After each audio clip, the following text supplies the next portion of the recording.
Hello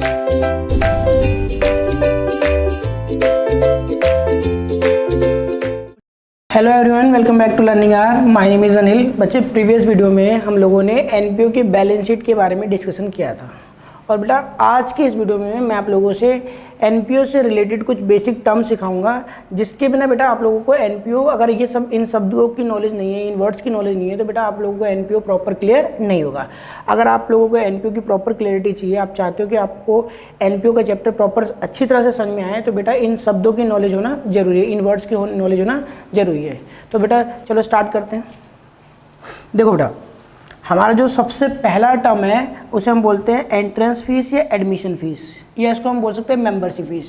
ठीक है बेटा, क्या होता है एंट्रेंस फीस? तो देखो, किसी भी एनपीओ का मेंबर बनने के लिए, मेंबर बनते टाइम जब आप किसी एनपीओ की मेंबरशिप ज्वाइन करते हो, तो मेंबरशिप ज्वाइन करते टाइम, मेंबर बनते टाइम जो हम फीस पे करते हैं उसे बोलते हैं एंट्रेंस फीस या एडमिशन फीस या मेंबरशिप फीस। ठीक है, यानी जब भी हम किसी एनपीओ के मेंबर बनते हैं तो मेंबर बनते टाइम जो हम पैसा पे करते हैं, जो फीस पे करते हैं, वो फीस एनपीओ को रिसीव होती है। तो एनपीओ उसको क्या बोलती है? एंट्रेंस फीस या मेंबरशिप फीस, या फिर इसको बोलते हैं एडमिशन फीस। यहाँ तो कोई डाउट है यहाँ तक? अब देखो बेटा, अगर एनपीओ को एंट्रेंस फीस रिसीव होती है तो एनपीओ जब रिसीव करेगी तो सबसे पहले तो एनपीओ उसको कैश बुक में रिकॉर्ड करती है, फिर कैश बुक से क्या बनाती है? Receipt and payment account. तो जब एनपीओ को एंट्रेंस फीस रिसीव होगी तो एनपीओ एंट्री के पास करेगी? Cash account debit to entrance fees, या cash account debit to admission fees, या cash account debit to membership fees, जो भी होगा, जिस नाम से भी बुलाएंगे। तो बेटा जब एनपीओ को मिलेगा तो एनपीओ अपने रिसीट एंड पेमेंट अकाउंट में, रिसीट एंड पेमेंट अकाउंट की डेबिट साइड में लिखेगी टू एंट्रेंस फीस। ठीक है बेटा, जब भी एनपीओ को एंट्रेंस फीस रिसीव होगी तो एनपीओ अपने क्या रिसीट एंड पेमेंट की रिसीट साइड में रिकॉर्ड करेगी। ठीक है, अब बेटा क्वेश्चन अराइज ये होता है कि एनपीओ जो एंट्रेंस फीस है इसको क्या माने? इसको रेवेन्यू रिसीट माने, और रेवेन्यू रिसीट मान के उसको इनकम एक्सपेंडिचर की इनकम साइड में दिखाए, इनकम माने, या फिर इसको कैपिटल रिसीट माने और कैपिटल रिसीट मान के उसको बैलेंस शीट में दिखाए। तो बेटा अब क्वेश्चन अराइज ये होता है कि एंट्रेंस फीस को क्या ट्रीट करें हम? उसको रेवेन्यू रिसीट ट्रीट करके इनकम एक्सपेंडिचर की इनकम साइड में दिखाए, या कैपिटल रिसीट ट्रीट करके बैलेंस शीट में दिखाए, लायबिलिटी साइड में या कैपिटल फंड में जाके जोड़ दें? तो क्या माना जाए बेटा? तो देखो बेटा, कुछ एंट्रेंस फीस के बारे में कुछ लोग कहते हैं कि एंट्रेंस फीस कैपिटल रिसीट होती है और वो बैलेंस शीट में आनी चाहिए, और कुछ लोग कहते हैं एंट्रेंस फीस रेवेन्यू रिसीट होती है, वो इनकम एक्सपेंडिचर की इनकम साइड में दिखाई जानी चाहिए। तो बेटा देखो, जैसे कि कुछ क्लब होते हैं, चैरिटेबल इंस्टीट्यूशन होती है, उनको एनपीओ जब भी कोई पर्सन मेंबर बनता है, मेंबरशिप ज्वाइन करता है, तो उनको जो फीस पे करता है मेंबर, उसे वो कहते हैं एंट्रेंस फीस, और उसको वो कहते हैं कि वो नॉन रिकरिंग नेचर का होता है, कभी कभार मिलता है। ठीक है, तो वो उसको क्या मानते हैं? कैपिटल रिसीट, और कैपिटल रिसीट मान के बैलेंस शीट में दिखाते हैं। लेकिन बेटा जैसे कि स्कूल हो गया आपका, स्कूल में जब आप स्कूल में एडमिशन लेते हो तो एडमिशन लेते टाइम जो आप फ़ी पे करते हो, वो उसे स्कूल वाले क्या कहते हैं? उसे स्कूल वाले रेवेन्यू नेचर की रिसीट मानते हैं और उसको इनकम एक्सपेंडिचर की इनकम साइड में दिखाते हैं। तो अब देखो, कुछ ऑर्गेनाइजेशन एंट्रेंस फीस को कैपिटल रिसीट मानती हैं और कैपिटल रिसीट मान के उसको कहाँ दिखाते हैं? बैलेंस शीट में, लायबिलिटी साइड में या कैपिटल फंड में जोड़ देते हैं। और कुछ ऑर्गेनाइजेशन एंट्रेंस फीस को रेवेन्यू नेचर की रिसीट मानते हैं और इनकम एक्सपेंडिचर की इनकम साइड में दिखाते हैं। ठीक है, तो अब बेटा यहाँ पर आपके लिए तो एक प्रॉब्लम हो गई। आप ये सोचो कि कब हम इसको एंट्रेंस फीस को कब हम कैपिटल मानेंगे और कब रेवेन्यू मानेंगे। तो देखो बेटा, मैं अब एंट्रेंस फीस के बारे में बात करें तो एंट्रेंस फीस जब तक क्वेश्चन में कुछ ना बोले तो आपको क्या ट्रीट करना है? आपको एंट्रेंस फीस को रेवेन्यू नेचर की रिसीट मानना है, और जब वो रिसीव होगी तो रिसीट एंड पेमेंट की रिसीट साइड में शो करना है, और फिर बाद में इनकम एक्सपेंडिचर की इनकम साइड में। और अगर क्वेश्चन में स्पेसिफिकली बता दे, क्लियरली बता दे कि भाई एंट्रेंस फीस को हमें कैपिटलाइज करना है, यानी कैपिटलाइज करने का मतलब उसको बैलेंस शीट में कैपिटल फंड में जोड़ना है या अलग से लायबिलिटी साइड में दिखाना है, तो अब हम उसको बैलेंस शीट में दिखाएंगे। यहाँ तक कोई डाउट है? ये बेटा मैंने जनरल बता दिया। आप बड़ी क्लास में पढ़ोगे तब भी ये ट्रीटमेंट होगा, छोटी क्लास में पढ़ रहे हो तो भी ये ट्रीटमेंट होगा। हाँ, मैं अभी आप लोगों को सीबीएसई, हमारा सीबीएसई से क्या ट्रीट करता है वो भी बता दूंगा, ताकि आपको कोई प्रॉब्लम ना हो, या एनसीईआरटी में क्या लिखा है वो भी बता दूंगा। ठीक है बेटा, यहाँ तक कोई डाउट है? ठीक है, तो चलो देखो बेटा आगे। देखो मैंने क्या बताया? Entrance fees is the fee received from a new member on his becoming the member of non profit organization। क्या कह रहा हूँ बेटा, देखो entrance fee is the fee, entrance fee है क्या, receive from a new member, एक नए मेंबर से हमें रिसीव होती है, एनपीओ को रिसीव होती है, और is becoming the member of non profit organisation. जब एक नया पर्सन एनपीओ का मेंबर बनता है, तो जब वो मेंबर बनता है, मेंबरशिप बनते टाइम, मेंबरशिप एक्वायर करते टाइम, मेंबरशिप लेते टाइम, मेंबर बनते टाइम जब वो फीस पे करता है, तो उसे हम क्या बोलते हैं, एंट्रेंस फीस या फिर एडमिशन फीस या मेंबरशिप फीस, और it is also called admission fees. ध्यान रखना, मैंने बता दी ये बात। अब देखो अकाउंटिंग ट्रीटमेंट क्या होगा बेटा, तो जब भी हमें एंट्रेंस फीस मिलती है तो एनपीओ उसको रिसीट एंड पेमेंट की रिसीट साइड में दिखाती है। तो क्या लिखा है, it appears on the receipt side, यानी debit side of the receipt and payment account. ठीक है, ये रिसीट एंड पेमेंट की डेबिट साइड में यानी रिसीट साइड में रिकॉर्ड की जाती है। क्लियर हो गया। अब बेटा अब इसको हमें क्या मानना है, मैं अभी इन जनरल बता रहा हूँ। तो देखो एंट्रेंस फीस को मैंने क्या बोला कि आप रेवेन्यू रिसीट मान के इनकम साइड में भी दिखा सकते हो इनकम एक्सपेंडिचर की, और इसको कैपिटल रिसीट मान के बैलेंस शीट में कैपिटलाइज भी कर सकते हो, यानी कैपिटल फंड में जोड़ के दिखा सकते हो या अलग से दिखा सकते हो। ठीक है, तो दोनों ट्रीटमेंट है। क्या लिखा है, देखो क्या लिखा है, it may be treated as either income or as liability. ठीक है, इसको हम इनकम भी मान सकते हैं और लाइबिलिटी भी मान सकते हैं, depending upon the instruction given in question. Question में इंस्ट्रक्शन दी हुई है, अगर क्वेश्चन में लिखा हुआ है कि एंट्रेंस फीस को कैपिटलाइज करना है, तब तो आपको एंट्रेंस फीस को कैपिटल रिसीट मान के बैलेंस शीट में कैपिटल फंड में जोड़ देना है या अलग से लाइबिलिटी साइड में दिखा देना है। और अगर क्वेश्चन में कुछ नहीं लिखा तो बेटा एंट्रेंस फीस को रेवेन्यू नेचर की रिसीट मानना है और इनकम एक्सपेंडिचर की इनकम साइड में शो करना है। कोई डाउट है तो बताओ यहाँ तक। ठीक है बेटा, आगे देखो क्या लिखा है, in the absence of any specific instruction. अगर क्वेश्चन में कोई इंस्ट्रक्शन नहीं दे रखी, क्वेश्चन में कुछ नहीं बताया, तो क्या लिखा है, एंट्रेंस फीस या admission fees should be treated as revenue receipt. उसको क्या मानना है, रेवेन्यू रिसीट, ध्यान रखना, and as such shall be shown on the credit side of income and expenditure account. अगर कुछ नहीं बोला तो उसको रेवेन्यू नेचर की रिसीट मानो और उसको इनकम एक्सपेंडिचर की इनकम साइड में दिखाओ। कोई डाउट है तो बताओ, यहाँ तो कुछ डाउट है। अब देखो बेटा आगे देखिए, तो देखो मैंने क्या दिखाया इसमें, रिसीट एंड पेमेंट की रिसीट साइड में जब भी हमें एंट्रेंस फीस मिलेगी तो एंट्री होगी cash account debit to entrance fees. तो रिसीट एंड पेमेंट अकाउंट को मैंने बोला था कैश अकाउंट जैसा ही मान के चलना है, तो रिसीट एंड पेमेंट की रिसीट साइड में आ जाएगा टू एंट्रेंस फीस, और फिर बाद में इसको कुछ नहीं बोला तो इसको हम रेवेन्यू नेचर की रिसीट मानेंगे और इनकम एक्सपेंडिचर की इनकम साइड में दिखाएंगे। तो ये बेटा मैंने देखो इनकम साइड में दिखा दिया। कोई डाउट है तो बताओ। इसके अलावा बेटा अगर क्वेश्चन में स्पेसिफिकली लिखा हुआ है कि एंट्रेंस फीस को कैपिटल रिसीट की रिसीट मानना है, तो हम उसको क्या करेंगे, कैपिटल रिसीट की रिसीट मानेंगे और उसको बैलेंस शीट में लायबिलिटी साइड में दिखाएंगे या कैपिटल फंड में जोड़ कर दिखाएंगे। ठीक है, मुझे एंट्रेंस फीस मिलेगी तो रिसीट एंड पेमेंट की रिसीट साइड में, बाद में उसको क्या करेंगे, कैपिटल फंड में जोड़ के दिखा देंगे। ठीक है बेटा, यहाँ तो कोई डाउट है तो बताओ। क्लियर हो गया यहाँ तक। अब देखो बेटा, अब मैं बता रहा हूँ कि treatment as per CBSE. CBSE क्या कहता है, ठीक है, आपको तो अकॉर्डिंग टू सीबीएसई चलना है। सीबीएसई जो अपनी गाइडलाइंस में, ठीक है, जो भी लिखता है हमें उसको फॉलो करना है। तो सीबीएसई ने हमें क्या बोला है, एंट्रेंस फीस का क्या ट्रीटमेंट बताया है, अब मैं वो आपको बताने जा रहा हूँ। तो देखो सीबीएसई सिलेबस प्रेस्क्राइब्स, क्या प्रेस्क्राइब करता है बेटा, एंट्रेंस फीस या admission fees is to be treated as revenue receipt. लो जी, क्लियरली बोल दिया बेटा, अब आपको सोचने की जरूरत नहीं। सीबीएसई कहता है कि एंट्रेंस फीस जो भी मिलेगी उसको हमें क्या मानना है, रेवेन्यू नेचर की रिसीट, और रेवेन्यू नेचर की रिसीट मानना है तो जब मिलेगा तो रिसीट एंड पेमेंट की रिसीट साइड में और बाद में इनकम एक्सपेंडिचर की इनकम साइड में। बात ही खत्म। आपको जो सीबीएसई कहता है उसको फॉलो करना है बस। ठीक है, तो जब हमें एंट्रेंस फीस मिलेगा तो एंट्रेंस फीस हमें रिसीव होगी तो एंट्री होगी cash account debit to entrance fees, तो रिसीट एंड पेमेंट की रिसीट साइड में, और बाद में हम उसको कहाँ दिखाएंगे, इनकम एक्सपेंडिचर की इनकम साइड में इनकम ट्रीट करना है। कोई डाउट है तो बताओ उसको।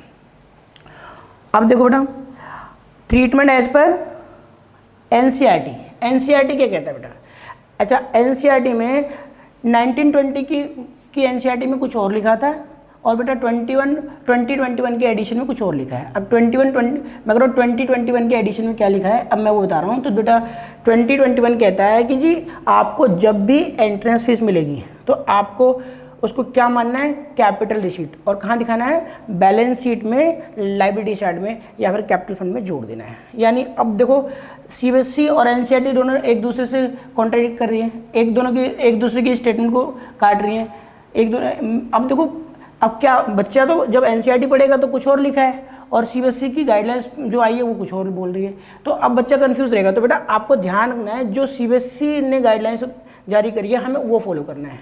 ठीक है, तो हमें सीबीएसई ने बोला है कि एंट्रेंस फीस को हमें रेवेन्यू नेचर की शीट मानना है और इनकम एक्सपेंडिचर की इनकम साइड में दिखाना है। ठीक है, यहाँ तो कोई डाउट है? अब हम देखते हैं एनसीईआरटी क्या कहता है।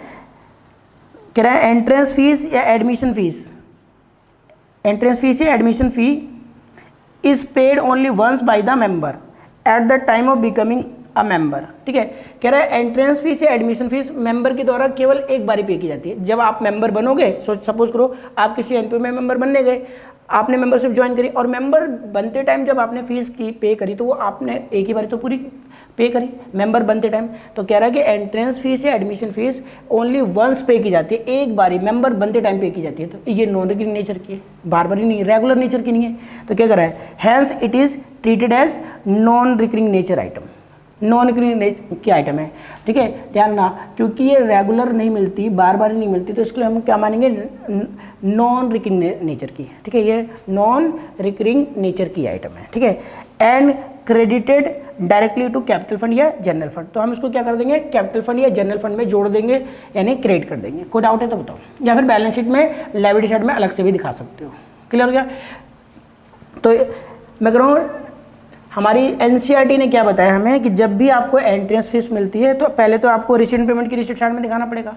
ठीक है, मिलेगा तो cash account debit to entrance fees, बाद में उसको क्या मानोगे, उसको हमें कैपिटल फंड में जोड़ देना है। हमें कैपिटल फंड दिया होगा और कैपिटल फंड में जाके आप क्या कर दोगे, ऐड कर दोगे एंट्रेंस फीस या एडमिशन फीस को, या फिर अलग से लायबिलिटी साइड में दिखा दोगे।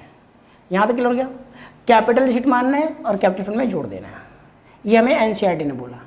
ठीक है, यहाँ तक कोई डाउट है तो बताओ। लेकिन बेटा आपको एनसीईआरटी वाला जो मैं कह रहा हूँ, एनसीईआरटी ने जो ट्रीटमेंट बताया है अभी आपको फॉलो नहीं करना है, इसलिए मैं इस पर कांटा लगा रहा हूँ। मैंने नॉलेज के लिए आपको बता दिया कि एनसीईआरटी में क्या लिखा है। एनसीईआरटी में ये लिखा है कि एंट्रेंस फीस को कैपिटल रिसीट मानना है, नॉन रिकरिंग नेचर की आइटम है, और उसको बैलेंस शीट में लायबिलिटी साइड में दिखाना है या कैपिटल फंड में जोड़ देना है।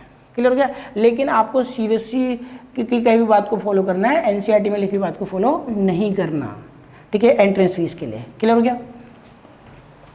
अब यहाँ तो कोई डाउट है? अब बेटा जो आईएससी वाले स्टूडेंट हैं, आईएससी बोर्ड वाले, उनके लिए बेटा ट्रीटमेंट अलग है। वो देखो क्या कहते हैं, उन्होंने क्या किया कि मेंबरशिप और एंट्रेंस फीस को बोलते हैं अलग अलग है। एंट्रेंस फीस अगर वो कहते हैं कि एंट्रेंस फीस मिलता है, आईएससी बोर्ड के लिए बता रहा हूँ बेटा, आईएससी बोर्ड वाले क्या कहते हैं, अगर एनपीओ को एंट्रेंस फीस रिसीव हुई है, अगर एनपीओ को एंट्रेंस फीस रिसीव हुई है तो उसको कैपिटल रिसीट मानना है और बैलेंस शीट में लायबिलिटी साइड में दिखाना है। और अगर मेंबरशिप फीस रिसीव हुई है तो उसको रेवेन्यू नेचर की रिसीट मानना है और इनकम एक्सपेंडिचर की इनकम साइड में दिखाना है।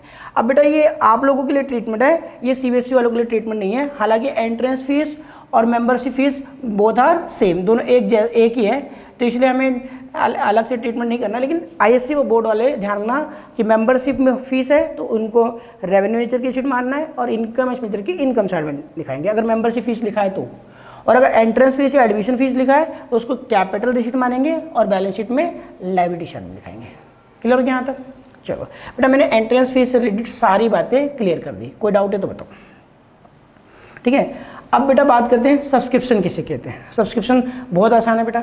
देखो मैंने अभी आपको क्या बताया कि जब भी हम किसी एनपीओ के मेंबर बनते हैं, ये रही एनपीओ, ठीक है, आप स्क्रीन पे देख सकते हो बेटा, जब भी कोई पर्सन एनपीओ का मेंबर बनता है, आप अपने को लेकर देखो कि आप किसी एनपीओ की मेंबरशिप ज्वाइन कर रहे हो, मेंबर बन रहे हो, और मेंबर बनते टाइम जो फीस पे करते हो उसे हम क्या बोलते हैं, एंट्रेंस फीस, एडमिशन फीस या मेंबरशिप फीस। समझ में आ गया यहाँ तक?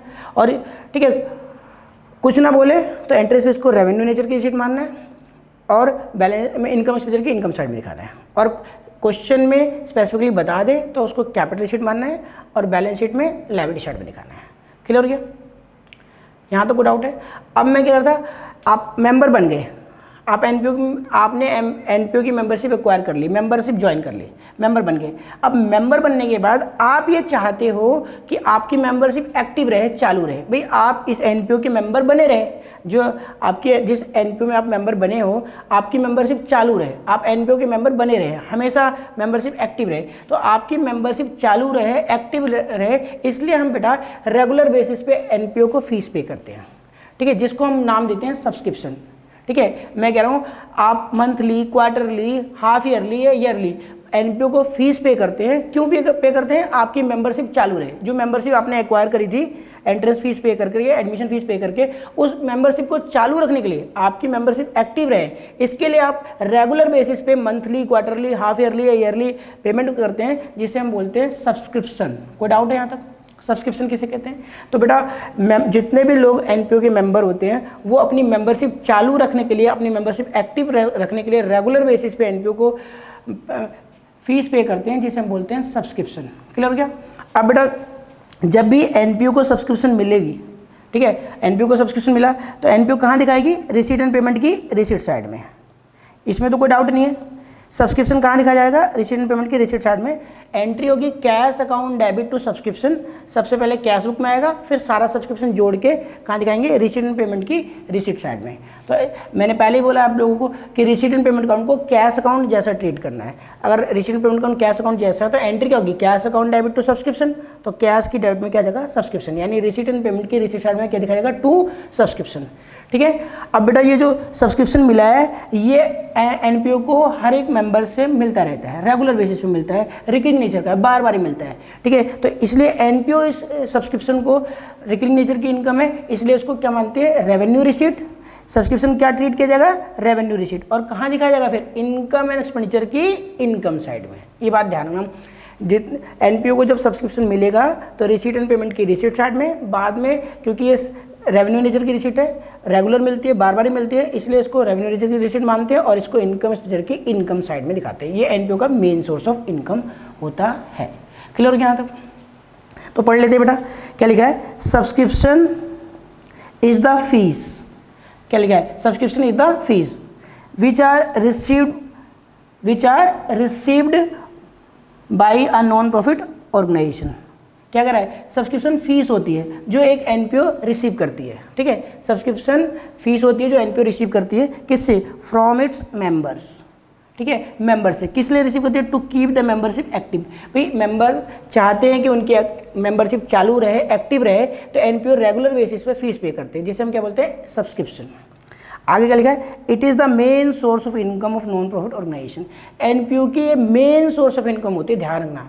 एनपीओ को जो सब्सक्रिप्शन मिलता है ये मेन सोर्स ऑफ इनकम है उसका, एनपीओ का। सब रेगुलर बेसिस पे बहुत हर एक मेंबर से सब्सक्रिप्शन मिलता है, तो ये मेन सोर्स ऑफ इनकम हो गई। और ये क्या है? It is treated as recurring nature. ध्यान रखना, रिकरिंग नेचर की आइटम है। ठीक है, रिकरिंग नेचर की है। ठीक है, बार बार ही मिलती है, रेगुलर बेसिस में मिलती है, इसलिए हम इसको रिकरिंग बोलते हैं। और credited to income and expenditure account, इसको इनकम एक्सपेंडिचर की इनकम साइड में दिखाया जाता है। अब बेटा बाद में, अब जब ये चैप्टर मैं आगे डिस्कस करूंगा तो इस चैप्टर के अंदर इस सब्सक्रिप्शन से रिलेटेड कुछ एडजस्टमेंट्स भी होती है, उसको हम बाद में डिटेल में डिस्कशन करेंगे। ठीक है, यानी सब्सक्रिप्शन को मैं नेक्स्ट क्लास में दोबारा से डिटेल में डिस्कस करूँगा। ये बात है। यहाँ तक कोई डाउट है तो बताओ। क्लियर हो गया? अभी मैं आप लोगों को ये नहीं बता रहा कि आउटस्टैंडिंग सब्सक्रिप्शन करंट ईयर का होगा तो क्या होगा, प्रीवियस ईयर में कुछ बकाया था वो इस साल मिल गया तो क्या होगा, ये नेक्स्ट ईयर का सब्सक्रिप्शन एडवांस मिल गया तो क्या होगा। ठीक है, ये पिछले साल कुछ सब्सक्रिप्शन एडवांस में मिल गया था इस साल के लिए, तो वो क्या होगा। मैं अभी आउटस्टैंडिंग सब्सक्रिप्शन या एडवांस सब्सक्रिप्शन का ट्रीटमेंट कुछ भी नहीं सिखा रहा, मुझे जस्ट इस वर्ड की नॉलेज देनी है कि सब्सक्रिप्शन शब्द का मतलब क्या है। कोई डाउट है तो बताओ। अब बेटा एक लास्ट वर्ड देखो, पहले देख लो, जब भी सब्सक्रिप्शन मिलेगा तो कहाँ दिखाया जाएगा? रिसीट एंड पेमेंट की रिसीट साइड में। ठीक है, एंट्री होगी cash account debit to subscription, तो कैश की डेबिट में टू सब्सक्रिप्शन, यानी रिसीट एंड पेमेंट की रिसीट साइड में क्या दिखाएंगे? To subscription. और बाद में उसको कहाँ दिखाया जाएगा? इनकम एक्सपेंडिचर की इनकम साइड में, रेवेन्यू नेचर की रिसीट मानते हुए। क्लियर हो गया यहाँ तक? अब बेटा आज का जो लास्ट वर्ड है वो है life membership fees. Life membership fees किसे कहते हैं बेटा? लाइफ मेंबरशिप फीस, देखो बेटा कुछ मेंबर्स ऐसे भी होते हैं जो ये कहते हैं कि भाई हम रेगुलर बेसिस पे आपको क्या मंथली आपको आके सब्सक्रिप्शन दे, ईयरली आपके सब्सक्रिप्शन दे, हाफ ईयरली आके जो सब्सक्रिप्शन दे, हम बार बार ये सब्सक्रिप्शन आके पे नहीं कर सकते। ठीक है, हमसे एक बार ही बता दो, लमसम एक अमाउंट बता दो कि हम एक साथ आपको पैसा दे दे और हमें लाइफ टाइम के लिए मेंबर बना दो। तो एनपीओ क्या करती है, कुछ मेंबर को ऐसा भी ऑप्शन देती है, ऐसे भी चॉइस देती है कि आप चाहो तो क्या करो कि सारा सब्सक्रिप्शन एक साथ पे कर दो और हमेशा के लिए लाइफ टाइम के लिए मेंबर बन जाओ। ये एस्टिमेट बेसिस पे बेटा एक अपना हिसाब किताब लगा लेंगे और एक लमसम अमाउंट निकाल लेंगे कि भाई आप इतना पर्टिकुलर अमाउंट पे कर दो और आप हमेशा के लिए एनपीओ के मेंबर बन जाओ। तो मैं क्या कर रहा हूँ, देखो किससे कहेंगे लाइफ मेंबरशिप फीस किसे कहते हैं? तो to become whole time member of the NPO, यानी लाइफ टाइम मेंबर, एनपीओ का लाइफ टाइम मेंबर बनने के लिए, यानी एक बार ही पैसा पे करो और हमेशा के लिए मेंबर बन जाओ। तो कुछ मेंबर्स ऐसे भी होते हैं जो सारा सब्सक्रिप्शन इकट्ठा पे कर देते हैं। वो कहते हैं जी हम बार बार ही नहीं आ सकते, एक काम करो हमारे को लमसम एक अमाउंट बता दो कि हमें टोटल मिला के कितना सब्सक्रिप्शन देना है, हम सारा सब्सक्रिप्शन एक साथ दे देते और हमें हमेशा के लिए मेंबर बना दो, लाइफ टाइम के लिए मेंबर बना दो। ठीक है, तो एनपीओ कुछ लोगों को, कुछ मेंबर्स को चॉइस देती है। तो अब देखो मैं क्या करूँ, कुछ मेंबर क्या करते हैं, एनपीओ को सारा पैसा एक साथ, सारा सब्सक्रिप्शन इकट्ठा पे कर देते हैं, जिसे बोलते हैं लमसम पेमेंट करना। ठीक है, और जब मेंबर सारा सब्सक्रिप्शन एक साथ लमसम पे कर देते हैं तो और हमेशा के लिए मेंबरशिप ज्वाइन कर लेते हैं, लाइफ टाइम मेंबर बन जाते हैं, तो उसे हम बोलते हैं लाइफ मेंबरशिप फीस। क्लियर हो गया यहाँ तक? तो एनपीओ यानी मैंने क्या सिखाया कि बेटा कुछ मेंबर्स सारा सब्सक्रिप्शन इकट्ठा पे करके हमेशा के लिए लाइफ टाइम के लिए मेंबर बन जाते हैं, तो उसे हम क्या बोलते हैं, सब्सक्रिप्शन या लाइफ मेंबरशिप फीस। क्लियर हो गया? अब तो देखो बेटा पढ़ लेते हैं। Life membership fees is one time payment. ध्यान रखना बेटा, लाइफ मेंबरशिप फीस क्या होती है, वन टाइम पेमेंट होती है, एक बार ही पे करेंगे, लमसम अमाउंट एक पे करेंगे और हमेशा के लिए मेंबर बन जाएंगे। Paid by the members for becoming whole time या लाइफ टाइम, ध्यान रखना, होल टाइम या लाइफ टाइम मेंबर बनने के लिए एक बार ही लमसम पैसा पे करा, member of the non profit organisation. अब बेटा एक बात हो, क्या सारे मेंबर एक साथ पैसा पे कर देते हैं? नहीं, कुछ मेंबर, 2-4 मेंबर, 10 मेंबर ऐसे होंगे जो सारा सब्सक्रिप्शन इकट्ठा पे कर देंगे। ठीक है, मैं कह रहा हूँ कुछ मेंबर ऐसे होंगे जो सारा सब्सक्रिप्शन इकट्ठा पे कर देंगे, सभी मेंबर एक साथ पैसा पे नहीं करते। ठीक है, तो बेटा ये एनपीओ को बार बार ही मिलता है, रेगुलर बेसिस पे मिलता है? नहीं, कुछ मेंबर्स ऐसे होते हैं जो लाइफ टाइम मेंबर बनने के लिए एक साथ सब्सक्रिप्शन दे देते हैं। ठीक है, सभी मेंबर से नहीं मिलता है, ये एनपीओ को रेगुलर बेसिस पे नहीं मिलती, इसलिए एनपीओ इसको क्या मानती है, कैपिटल रिसीट। और इसको कहाँ दिखाते हैं, जब मिलेगा तो रिसीट पेमेंट की रिसीट साइड में और बाद में बैलेंस शीट में लायबिलिटी साइड में लिखा जाएगा। ठीक है, तो क्या लिखा है, it is treated as capital receipt and is directly added to capital fund. या तो कैपिटल फंड में जोड़ के दिखा दो या और may be shown separately to the liability side of the balance sheet, या सेपरेटली कहाँ दिखा दो, बैलेंस शीट में लायबिलिटी साइड में। क्लियर हो गया यहाँ तक? यानी एनपीओ को जब लाइफ मेंबरशिप फीस रिसीव होगी तो क्योंकि वो नॉन रिकरिंग नेचर की बार बार ही नहीं मिलती, तो एनपीओ को जब मिलेगा तो रिसीट एंड पेमेंट की रिसीट साइड में दिखा जाएगा cash account debit to life membership fees, और रिसीट एंड पेमेंट की रिसीट साइड में दिखा देंगे टू लाइफ मेंबरशिप फीस, और बाद में उसको कहाँ दिखाएंगे, बैलेंस शीट में लायबिलिटी साइड में कैपिटल फंड में जोड़ देंगे या अलग से दिखा देंगे। यहाँ तक कोई डाउट है तो बताओ बेटा। ठीक है, तो बच्चे आज का लेक्चर यहाँ कंप्लीट होता है और नेक्स्ट वीडियो लेक्चर में मैं आप लोगों के साथ डिटेल में डिस्कशन करूँगा सब्सक्रिप्शन के बारे में। बेटा सब्सक्रिप्शन से रिलेटेड कुछ एडजस्टमेंट्स भी होती हैं, तो उन सारी चीज़ों को डिटेल में डिस्कशन करेंगे और नेक्स्ट क्लास में मैं आप लोगों को दोबारा से सब्सक्रिप्शन के बारे में बताऊँगा। ठीक है बेटा, थैंक्स।